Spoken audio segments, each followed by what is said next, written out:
Back again, this time with my top picks for Game Week 12.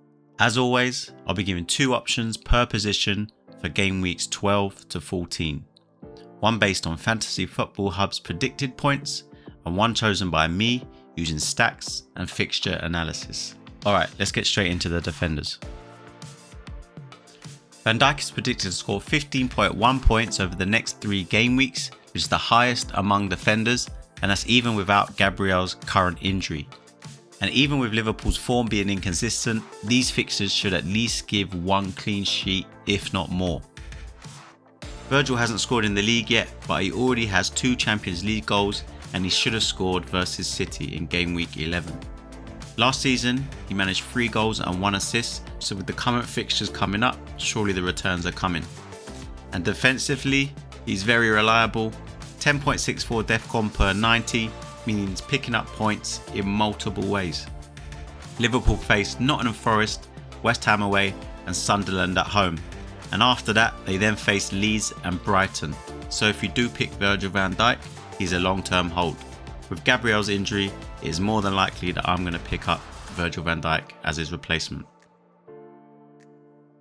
Now for my pick, I've gone with Marcos Senesi. I already have him in my team. So, of course, with the Gabriel injury, I'm going for Virgil van Dijk. If you just look at Senesi's fixtures over the next 3, he's got West Ham at home, Sunderland away, and then Everton at home. I picked him last week and he only returned 2 points. He did manage to get defcon, but they conceded 4, so it obviously erased those 2 points. But the choice was based on these 3 fixtures coming up, so it's the perfect time to jump on him if you haven't already. With a 25.9% ownership, it's very high, but his ownership is that high for a reason. Bournemouth have an expected goals conceded of 1.34 per 90 with 4 clean sheets in 11. It's not elite, but it is stable, and they have had some difficult fixtures recently, and now the fixtures look to be turning. Senesi is predicted 14.7 points over the next 3 game weeks, and that's actually right behind Virgil. So yeah, so for $1 million less, you're picking up a defender who Fantasy Football Hub predict to get very similar points over the next 3. The standout is clearly Senesi's defcon. He averages 12.61 per game. He's reached 10 plus in 9 of the 11 matches, which has earned him an extra 18 points from that alone. So yeah, both picks are solid. Virgil for steady output, more likely to get you clean sheets, but could also get on the end of an attacking return. Senesi, if you want the steady points, defcon points, and potentially clean sheets as well. Obviously, he's $1 million cheaper as well. So if you can't afford Virgil, Senesi is a great pick. And then if you want that more attacking threat, Munoz is a viable option as well. He's got great fixtures with Wolves away, Man United at home, and then Burnley away in his next 3. Right, moving on to midfielders, and Fantasy Football Hub have picked Bukayo Saka. Saka is predicted to score 19.4 points, which is the second most among midfielders behind Salah. He did score in Game Week 11 at the Stadium of Light and picked up unexpected defcon points for a 12-point haul. He leads Arsenal with 0.6 expected goal involvement, and he's definitely on penalties if Gyökeres remains out.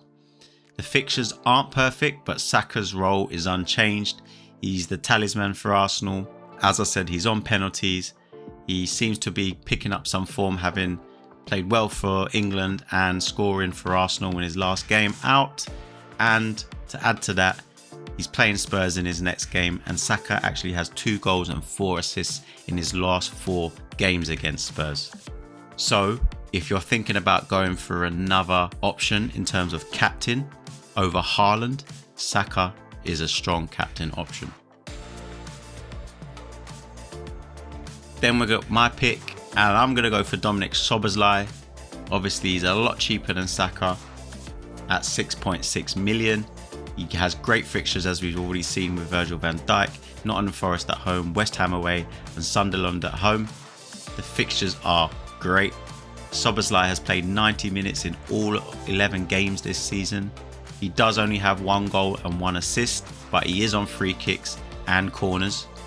Creatively, he's not producing standout numbers. 0.18 big chances created and 0.18 big chances himself. But as I mentioned, he is nailed. He's only 6.6 million and he does avoid AFCON issues, unlike someone like NGI or Sa. So if you want to pick somebody who is good for the long term, outside of these fixtures, as I've already mentioned, after the Sunderland at home, Liverpool have Leeds and Brighton. And then I think they even have better fixtures going on after that as well. So he is a long-term hold. The only negative I can think of with Szoboszlai is that he's currently on 4 yellow cards. So 1 away from a suspension. It's worth noting, but for me, it's not a major thing considering defenders and how powerful they are in this season with DEFCON points, etc. I don't see it as a real issue. If you've got a strong 5 midfielders and Szoboszlai gets banned for 1 game, you can always just bring in a defender, your 4th defender, who is probably quite strong anyway, and he can be that backup in case that happens. Alright, moving on to forwards, and Fantasy Football Hub have picked Jean-Philippe Mateta. Mateta has predicted 18.2 points over the next 3 game weeks. He's got Wolves away, Man United at home, and Burnley away.